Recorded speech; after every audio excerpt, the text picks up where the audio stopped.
네, 안녕하세요. 이번 주는 미술사 특강 세 번째 주입니다. 이 미술사 특강 세 번째 주는 이제 그 동남아시아 미술의 재발견에 대해서 살펴볼 예정입니다.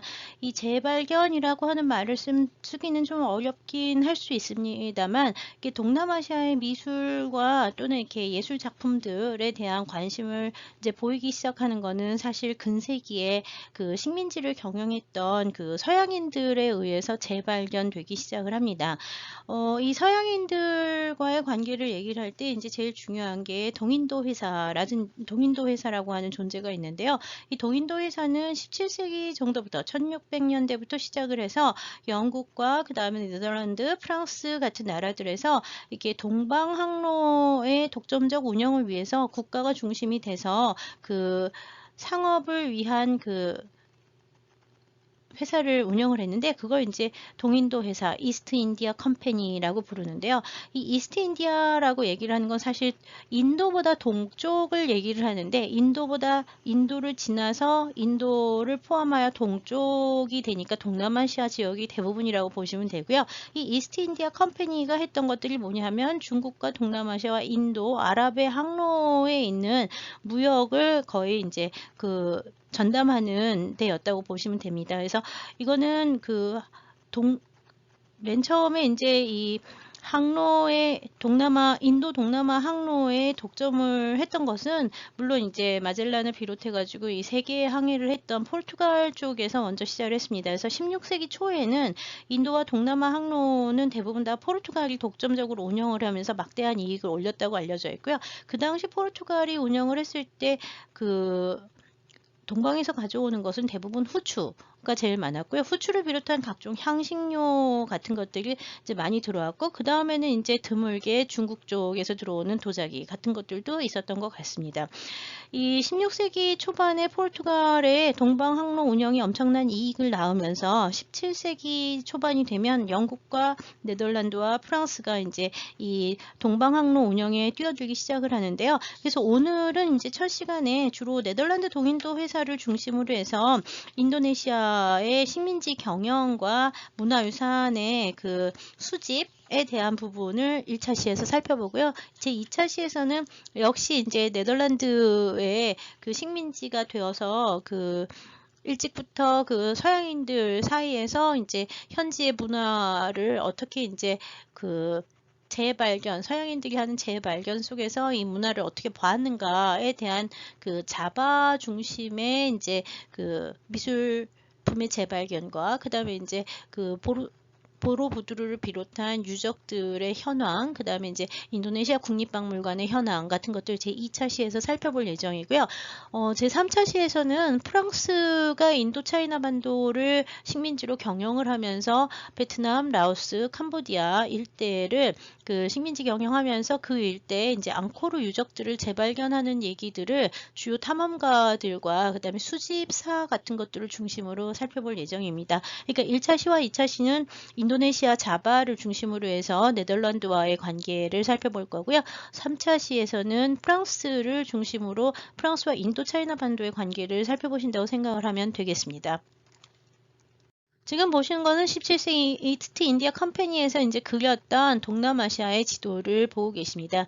이 지도를 보면 제일 이제 흥미로운 건 이 당시 지도들이 참 그림처럼 예뻐요. 뭐 색깔도 예쁘고 다 이제 프린트한 거긴 하지만 인쇄한 거긴 하지만요. 여기 보시는 조그만 초록색 섬이 스리랑카고요. 여기 요 작아 보이는 인도가 현재 인도 아대륙에 해당합니다. 그다음에 여기 말레이 반도가 상당히 크게 그려져 있고요. 그거에 비해서 인도 차이나 반도는 조그매요. 중국으로 올라가고 있고. 그 다음에 이제 여기 보시면 필리핀의 섬들이 상당히 크게 그려져 있는 것을 확인할 수 있습니다. 그 다음에 여기 야빵이라고 써 있는데 이거 재팬이에요. 이게 일본이고요. 한반도가 별도로 따로 표현되어 있지는 않고요. 이게 여러 개의 섬들이 있다고 돼 있는데 일본이라고 하는 여기 사람들이 만났던 일본은 사실 에도까지 가지도 못하는 경우가 많았기 때문에 큐슈가 중심이 되는데 이런 식으로 섬을 그려놔서 조금 애매하죠. 그다음 필리핀의 각종 섬들이 엄청나게 크게 그려져 있고요. 세상에서 제일 크다고 하는 보르네오 섬은 그거보다 상당히 작게 그려져 있습니다. 그래서 여기 수마트라, 자바, 해가지고 뭐 몇 개의 섬들이 이제 그려져 있는데요. 여기 보시면 자기네들이 많이 하는 섬들을 더 크게 그리고 자기네들이 내부를 모르면 좀 작게 그리는 그런 특징을 가진 지도라고 보시면 됩니다. 지도 주변에 보면은 이렇게 뭐 항해하는 데 괴물들 같은 것들이 같이 있거나 뭐 이런 것들이 특징이라서요. 좀 당시에 그 지도를 바라보는 이건 시기가 좀 올라가는 거라서 좀 이렇게 이상하게 그려졌다고 보시면 되고요. 17세기 지나가고 18세기 정도가 되면 이미 세계 지도는 현재와 같은 형태로 변화하게 됩니다. 이런 그림을 그렸던 네덜란드 동인도 회사의 경우에는 17세기 1602년에 처음 시작이 됐는데요. 네덜란드라는 나라는 사실 1602년에는 스페인에서 완전히 독립한 상태는 아닙니다. 네덜란드는 원래 스페인령이었는데 이 스페인령에서 독립을 하려는 독립운동을 1567년에 시작을 해서 그 네덜란드와 스페인 간의 독립운동 독립전쟁은 1648년까지 이어집니다. 대체로 1609년쯤에 이제 대체로 북부 네덜란드가 완전히 독립을 하게 되는데요. 그렇다고 해서 이제 지금 네덜란드 모두가 다 독립을 한 상태는 아니고 계속 전쟁을 한다고 보시면 되는데 네덜란드 독립의 가장 큰 이유는 종교 개혁이었습니다. 네, 지금 보시고 있는 거는 1782년 18세기 말에 일본의 나가사키에서 만들어진 목판화인데요. 토시마야라는 공방에서 만들었고요. 지금 보시고 있는 네덜란드 동인도 회사의 배 지금 보시고 있는데요. 일본에서 만들어진 일본 목판화 우키우에에 그려진 네덜란드 배고요. 더치 이스트 인디아 컴퍼니라고 하는 게 이제 네덜란드 동인도 회사를 말하는데요. 역시 네덜란드에 국기가 있고요. 이제 국기가 있고 여러 개 이제 배의 특징들, 포가 달린 배의 특징들을 많이 잘 잡아서 그렸고요. 나가사키 지역이 이제 네덜란드를 비롯해가지고 서양인들이 와서 교육을 하는 곳이 이제 일본에서 유일하게 나가사키만 이제 열려져 있었다고 보시면 되는데요. 이 나가사키 사람들은 이 네덜란드 사람들을 비롯한 서양인들을 남만인이라고 불렀어요. 남만. 이 남만이라고 하는 거는 원래 중국에서 중국 남부 지역의 오랑캐 동남아를 보고 이제 남만인이라고 불렀는데요. 이 18세기 일본 사람들이 이 서양 사람들을 보고 남만인이라고 불렀죠. 그래서 서양인과의 교육을 남만교역 뭐 이런 말을 많이 썼어요. 그래서 이 남만인들로부터 수입하는 것들도 상당히 많았고요. 이 남만인을 통해서 일본의 우키요에라든지 뭐 이렇게 일본의 도자기라든지 이런 것들이 또 서양으로 수출을 해서 18세기 즈음에 일본에서는 이 네덜란드 동인도 회사와의 교역을 통해 가지고 유럽과 경제적 교역을 본격적으로 하기 시작을 합니다. 이 시기에 일본에서는 청화백자를 만들어서 이 네덜란드 동인도 회사의 이름을 박은 청화백자를 일본에서 만들어서 유럽에다가 판매한 그런 것들도 나오고 있고요. 굉장히 교육이 다양했었다고 알려져 있습니다. 이 네덜란드 동인도에서는 원래 처음에 시작했을 때는 여러 개의 상선 회사가 있었는데 한 몇 개의 상선 회사를 국가가 주도해서 네덜란드 국가 독립정부가 이제 주도를 해가지고 국가 주도의 독점적인 상업 조직으로 이제 발전을 시켜서요. 준공영 상업 조직이라고 보시면 되고요. 지금 보시는 이 VOC라고 써 있는 게 네덜란드 동인도 회사의 로고입니다. VOC. 요게 나오면 항상 이건 네덜란드 동인도 회사의 로고구나 이렇게 생각하시면 돼요. 이 네덜란드 동인도 회사의 지금 본사, 이 당시부터 있었던 본사는 현재도 네덜란드에 가면 암스테르담에 이 네덜란드 대학 건물로 이제 쓰이고는 있는데요. 아직도 건물이 남아 있습니다. 그 당시부터 있었던 건물이 네덜란드에 남아 있고요. 대체로 동남아 지역의 자바섬의 북쪽에 현재 자카르타가 되는데요.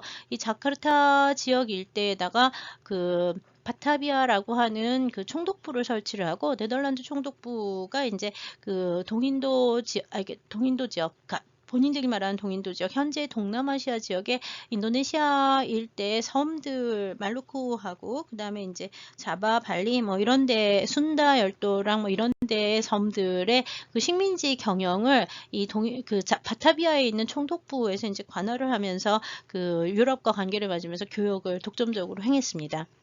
네, 지금 보시면 더치 트레이드 루트라고 해가지고 보라색 루트가 보이는데 암스테르담이 지금도 이제 수도인데요. 여기서부터 시작을 해가지고 네덜란드가 이쪽 지역들 그 남미랑 북미 지역과도 교역을 하고요. 그 다음에 아프리카 희망봉을 돌아서 이쪽 인도 쪽으로 와서요. 그 다음에 이제 여기 일대 초록색으로 돼 있는 데가 동인도 회사의 그 소속이었던 그 네덜란드의 식민지입니다. 그래서 네덜란드의 식민지는 기본적으로 남미 쪽에 있었고, 그 다음에 이제 인도네시아 열대가 대부분 다 이 네덜란드의 이제 그 식민지가 됐는데요. 17세기부터 여기로 진출을 했기 때문에 네덜란드 치하의 인도네시아 식민지 시대도 역시 17세기부터 시작을 합니다.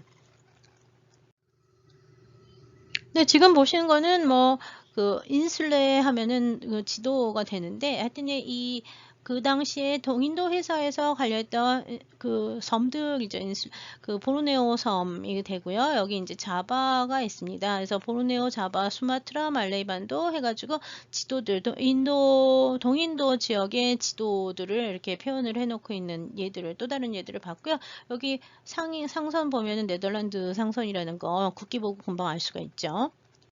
이 동인도 회사들, 영국이라든지 뭐 프랑스라든지 네덜란드라든지 다 이 동인도 회사들이 이제 떠날 때에는 보통 배에 이렇게 그림을 그리는 사람이라든지 의사라든지 뭐 이런 사람들이 서기 뭐 이런 사람들이 쫓아가서 계속 기록을 많이 남겼어요. 그래서 17세기 네덜란드 기록은 대부분 다 네덜란드어로 남아 있고요. 상당히 많은 양의 자료, 문헌 기록이 네덜란드 측에 남아 있습니다. 그래서 사실 인도네시아 연구를 할 때 제일 문제가 됐던 거는 초기에 모든 자료가 네덜란드어로 돼 있기 때문에 네덜란드어를 모르면 그 당시의 상황을 이해할 수가 없어서 그것이 좀 어려운 부분이 있었는데요. 최근에는 이제 인도네시아 사람들도 네덜란드어는 잘 모르고 영어를 훨씬 더 공용어로 많이 쓰고 있어서 영어화된 자료들이 많이 나오고 있습니다.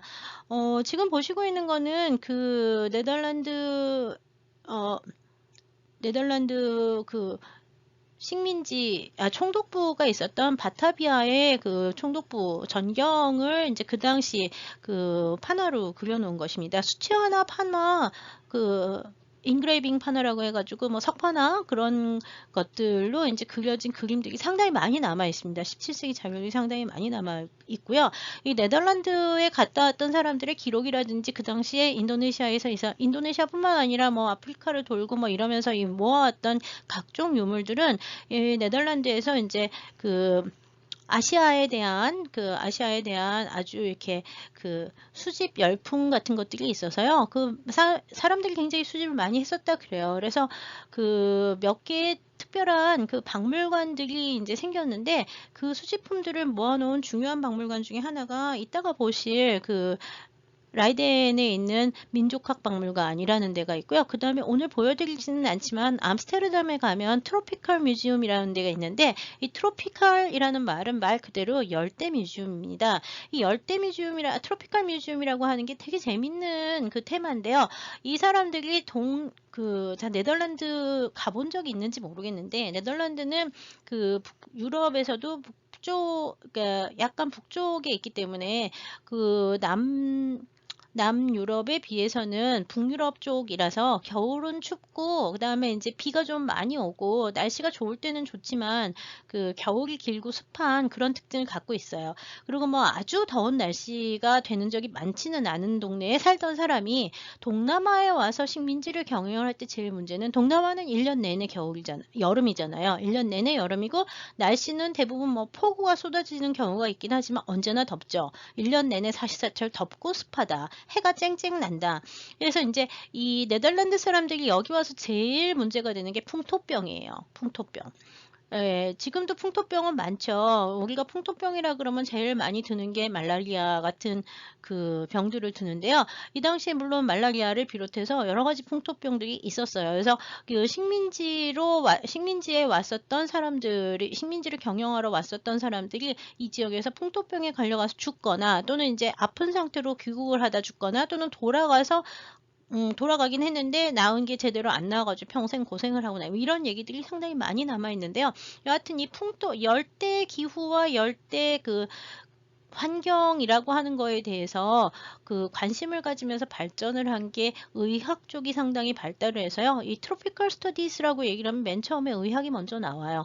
그리고 이 트로피컬 스터디스에서는 그 환경에 맞는 열대 환경에 맞는 그 언어 생활 문화 습관이라고 하는 게 어떤가에 대한 그 접근을 하는데요. 그거에 대해서 가장 일찍 연구를 시작한 나라도 네덜란드 쪽이 상당히 많이 발달을 했어요. 그래서 라이덴 같은 경우에는 그 지금도 유명한 그 여러 가지 융복합 대학이긴 한데요. 인문학 쪽에서도 워낙 유명하긴 하지만 의학 쪽에서도 굉장히 유명한 이유 중에 하나가 이 동인도 회사를 경영하면서 얻어왔던 그 각 지역의 풍토병들을 비롯해서 뭐 세균 뭐 이런 것들에 대한 연구들이 이제 그 지역에서 먼저 시작이 됐고 치료약 같은 것들도 여기서 굉장히 먼저 그 하는데 대부분 경우에 보면은 서양 사람들이 이 지역에 와서 풍토병을 해결을 할 때는요 자기네들이 새로 개발을 한다기보다는 현지인들이 쓰던 약들을 재개발하는 경우도 상당히 많았었다고 합니다.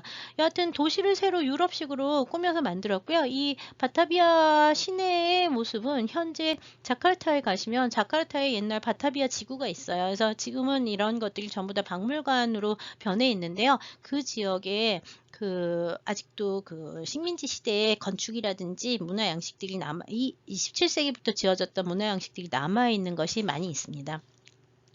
네, 지금 보시는 건 1598년에 만들어진 굉장히 특이한 인슐레 몰라카라고 하는 지도인데요. 역시 여기 지도는 동남아 지도기는 해요. 동남아 지도긴 한데 특이한 게 뭐냐면 이 향신료들을 표시한 지도죠. 향신료들을 여기 섬에 뭐가 많이 나고 뭐 이런 것들이 써 있기도 하고요. 어느 지역에 가면 뭐가 있다는 그런 것들을 쓰는데 왜 이 향신료 지도가 중요하냐면 결국 후추를 가지고 성공한 포르투갈을 따라서 새로운 항로를 개척했던 네덜란드인들은 후추뿐만 아니라 다른 것들을 많이 그 새로 그 교역의 대상으로 삼아야 되는데 그러면서 이제 각종 향신료들에 대한 관심이 높아졌고 이 말루쿠 지역이라든지 필리핀 남부 지역이라든지 이런 지역에서 이쪽 지역이 되는데 이쪽 지역에서 이제 소순다나 뭐 이쪽 지역에서만 그 적도를 통과하는 열대 지역에서만 나는 독특한 향신료들을 이렇게 많이 가져와서 약으로도 개발을 하고 또 이제 뭐 새로운 그 음식 문화나 뭐 이런 데에다 가져오는 것들도 많습니다. 그래서 이 향신료의 개발이라고 하는 게 제일 중요했고 교역의 대부분은 향신료가 상당히 많았었다 그래요. 이 초기의 경우에는요. 네, 그래서 이제 몇 개의 그 지도들을 계속 보아 오시면서 좀 전에는 16세기 지도를 보셨고 지금은 18세기 네덜란드 자바섬의 지도를 보고 있습니다. 이게 지도의 형태, 지도가 굉장히 다양한 형태로 정교하게 이제 그려지기 시작을 했고요. 이런 자료들이 이제 지나가기 시작을 하면 지도뿐만 아니라 이 지도를 그렸던 사람들이 대부분 뭐를 하냐면 그 당시에 스케치나 기록을 남겨놓은 경우도 상당히 많아요. 그래서 같이 이제 이해를 하기 위해서 이런 지도들을 보여드린다고 생각을 하면 되고요. 현재의 지도하고는 형태가 이제 18세기 정도 되면 많이 비슷해지긴 했지만 초기의 지도들하고는 차이가 좀 있었음을 알 수가 있습니다. 네, 지금 보시는 지도에 보시면 이 사람들 네덜란드가 자바를 역시 네덜란드 동인도 회사의 자바, 순다 자바 이렇게 써 있는데 순다와 자바의 지도거든요. 여기 보시면 서양인 옷을 다 입은 서양인과 옷을 입지 않고 벌거벗은 이 원시인에 가깝다고 생각하는 원주민들에 대한 착취 또는 이렇게 식민지적 그 관점들을 보여주는 그림들이 너무 당연하게 그려져 있는 경우가 많습니다.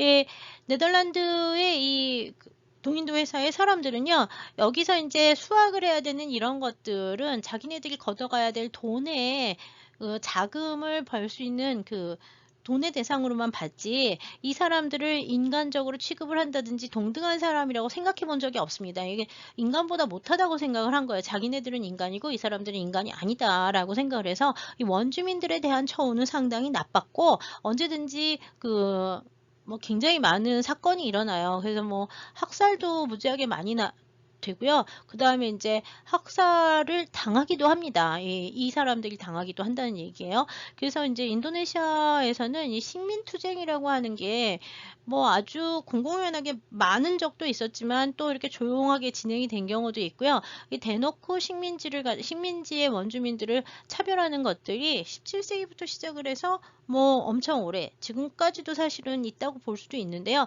이 사람들이 현지인들이 원주민이라고 생각을 했기 때문에 이 사람들의 옛날 문화들을 네덜란드인들 같은 경우에는 초기에 별로 관심을 갖지 않았습니다. 이 네덜란드 사람들이 관심을 갖지 않았던 자바의 옛날 고대 문명에 대한 관심은 오히려 네덜란드인들을 지나서 바타비아의 총독으로 왔던 19세기에 바타비아의 총독으로 왔던 영국 사람 토마스 래플스라고 하는 영국 총독이 있는데, 이 토마스 래플스가 싱가포르 가시면 싱가포르에서 이제 영국 식민지를 처음 건설했던 영국 총독이거든요. 영국이 총독인데 이 래플스가 자바 쪽에 와가지고 이 자바의 고대 문명을 답사를 하면서 The History of Java라고 하는 책을 이제 썼는데요. 그때 이제 뭐 보로부두를 비롯한 족자카르타의 수많은 그 유적들이 이제 래플스에 의해서 재발견이 돼서 그 잊혀진 고대 문명이 있었고 그것들을 갖다가 좀 더 이렇게 잘 보존을 해야 된다 해서 보존 운동 같은 것들도 시작을 하게 됩니다.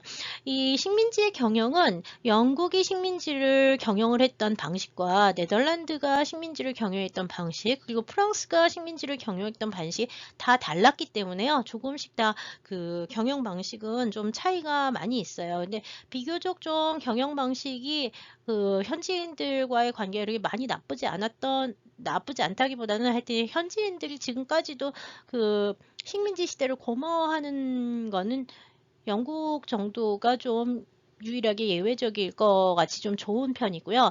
네덜란드 같은 경우에는 인도네시아하고 네덜란드는 상당히 사이도 안 좋았고 그 독립한 이후에도 사이가 그렇게 좋지는 못했어요. 물론 요즘은 좀 달라지긴 했지만 인도네시아 같은 경우에는 네덜란드의 식민 통치가 끝나고 난 다음에 1942년부터 1945년까지는 네덜란드 영국이 들어오기도 했고요. 그 다음에 1942년, 45년은 일본 사람들이 와서 이 바타비아를 지배하거든요. 3년 동안. 그래서 일본의 식민지도 3년을 지냈습니다. 그래서 식민지 경영이 워낙 오래됐는데 이 동남아시아의 식민지 경영은 특이한 게 현지 총독이 이제 바타비아에 있잖아요. 여기 바타비아인데 바타비아 현지 총독이 서양인이 와 있으면 사실 여기에 술탄이 또 있어요.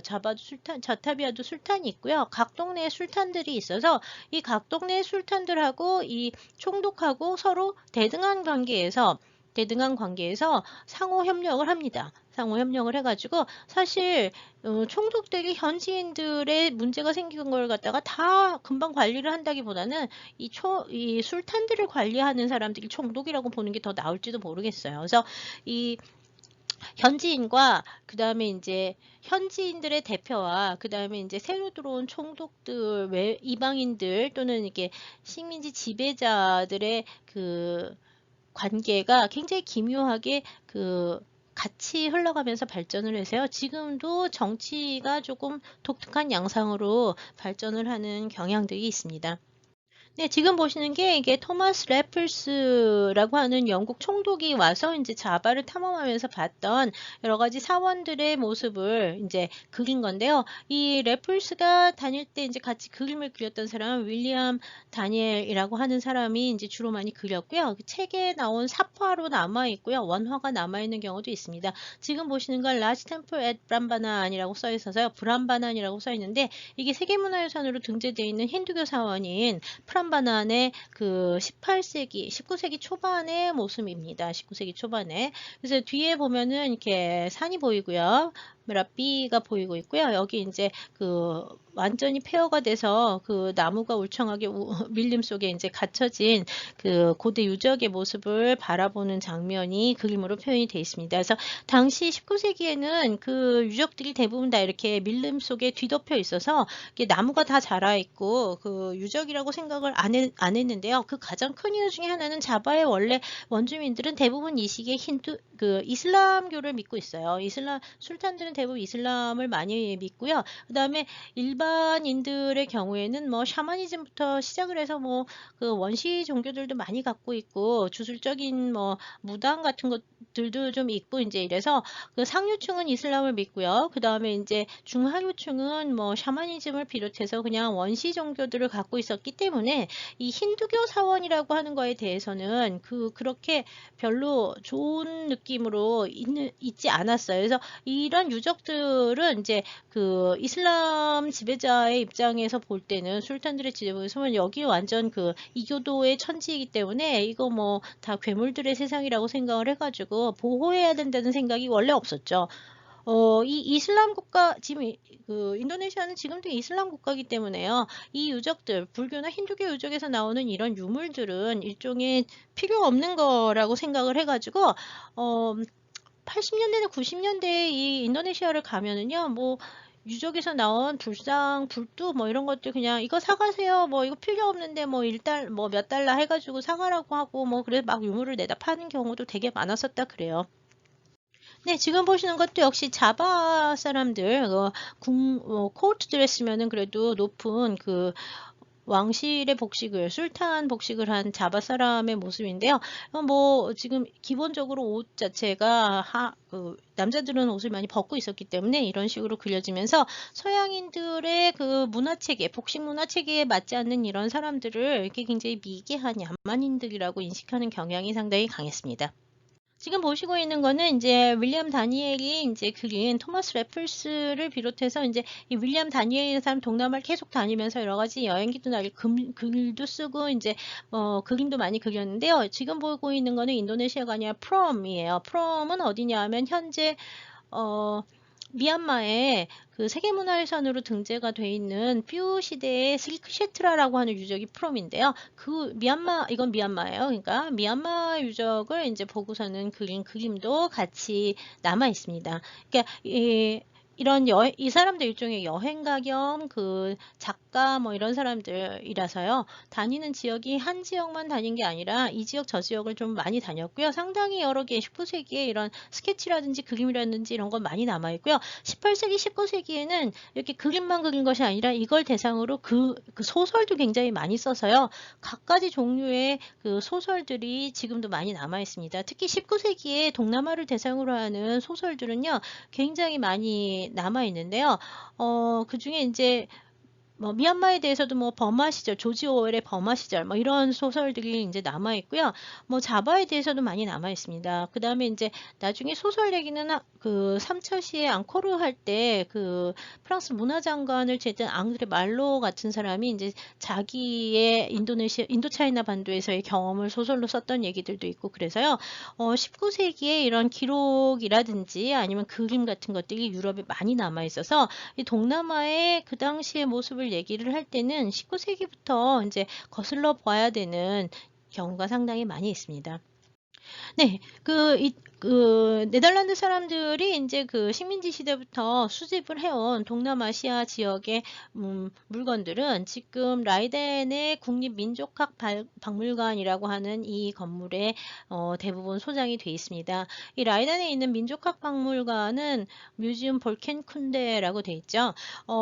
네덜란드어입니다. 네덜란드어는 유럽 이것도 하나의 다른 언어라서 좀 영어하고도 많이 달라요. 주로 독일어하고 더 비슷하다고 얘기를 하는데요. 네덜란드 사람들이 영어를 대부분 잘하기 때문에 사실 네덜란드어로 된 그 책은 옛날 원 저작을 볼 때 말고는 그렇게 필요하지 않은 경우가 많아요.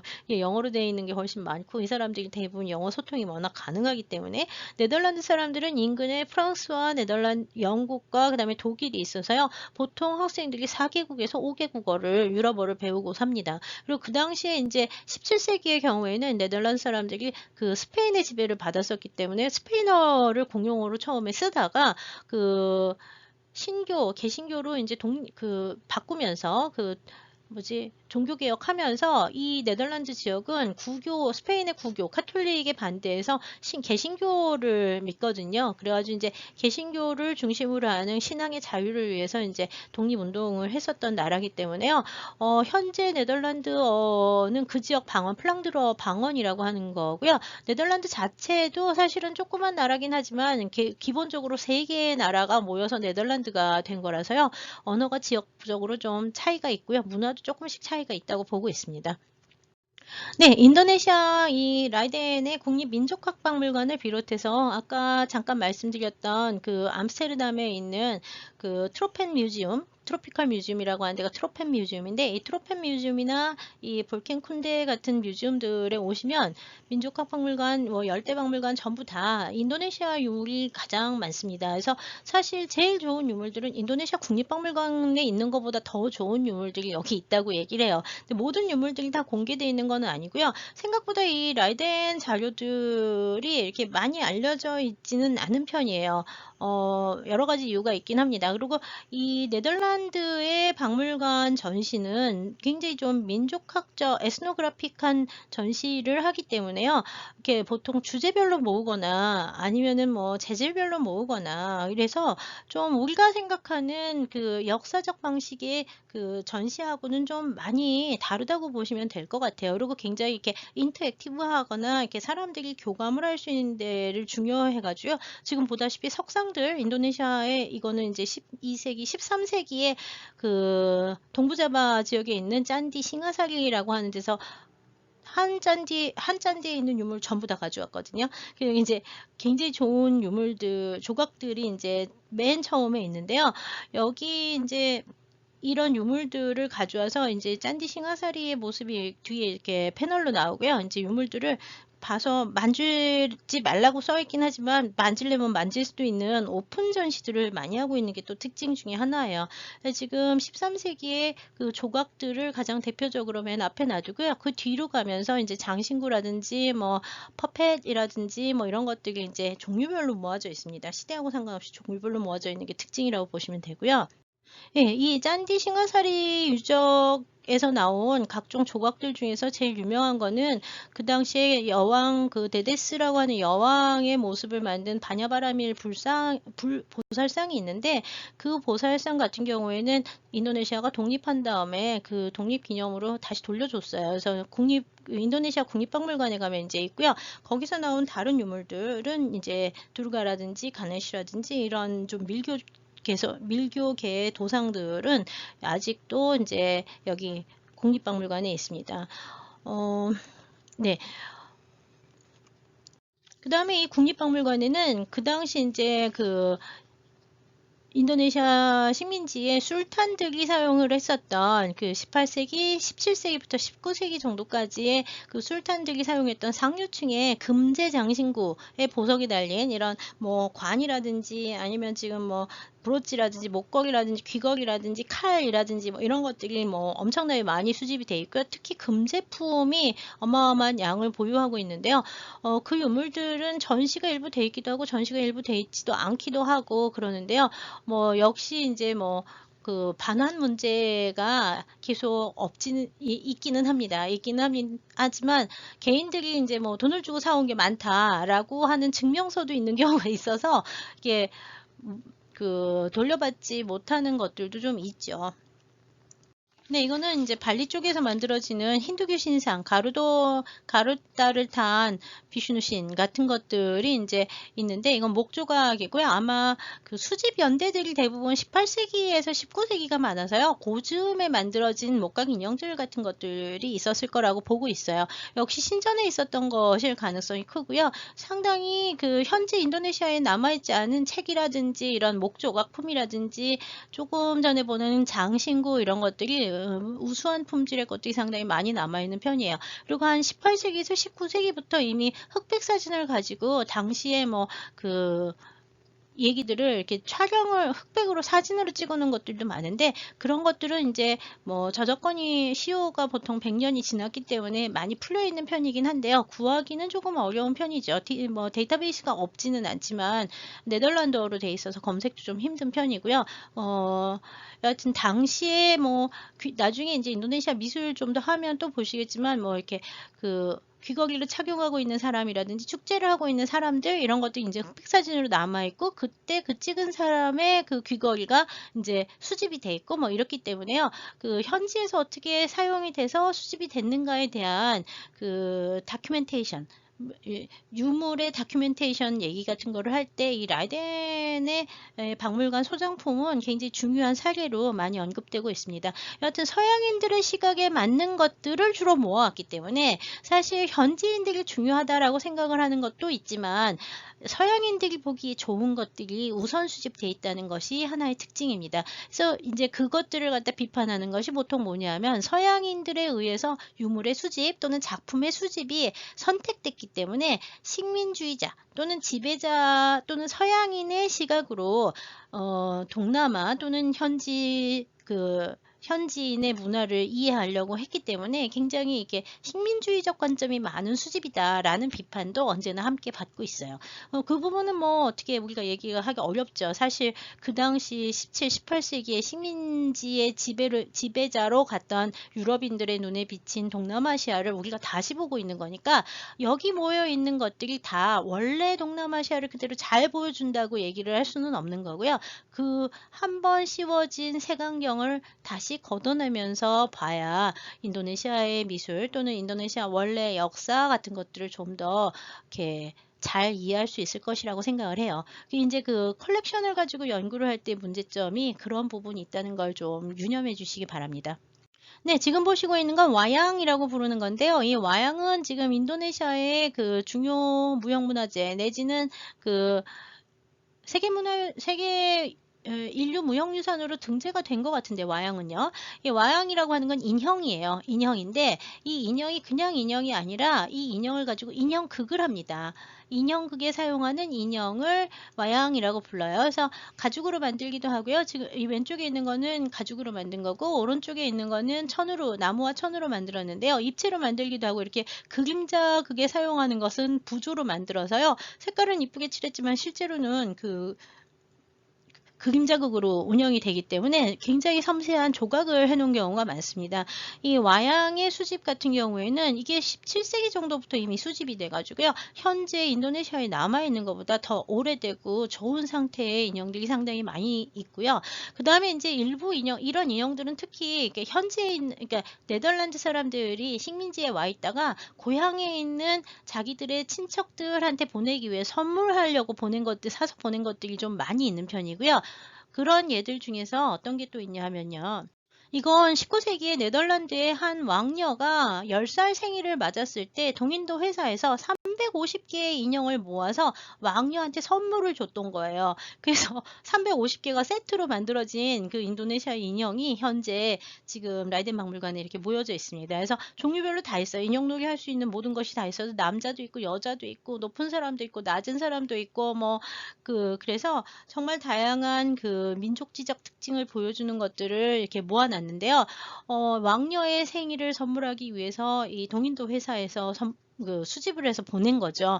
지금 그것이 이제 여기 박물관으로 들어와 있는 거고요. 그래서 이 수집의 역사와 수집의 관점과 모여 있는 것들과의 관계를 통해서 이제 처음에 네덜란드 사람들이 연구를 자바에 대해서 많이 했지만 결국은 이제 현지의 유적이라든지 역사적 배경이라든지 이런 것들에 대해서는 좀 다른 연구들이 또 이루어지고요. 인도와의 관계라든지 아니면 다른 아시아 지역과의 관계 이런 것들이 또 밝혀지면서 최근 동남아시아 문화 특히 이제 자바 지역의 연구는 이렇게 네덜란드 사람들이 이렇게 민족지적 접근을 많이 했던 식민주의적 관점에서 민족지적 접근을 많이 했던 것과는 달리 이제 좀 더 본격적인 그 역사나 사상이나 문화에 대한 연구들을 현지 유적을 가지고 복원을 하면서 많이 하게 됩니다. 오늘은 첫 번째 1차 시는 여기까지 강의를 마치고요. 다음 2차 시에 이어서 그 자바의 현지 유적들, 특히 지금 현재 세계문화유산으로 등재된 보로부두르 유적을 비롯한 그 유적과 유적에서 나온 유물들의 수집, 그 다음에 인도네시아 박물관의 현황 같은 것들을 알아보도록 하겠습니다. 감사합니다.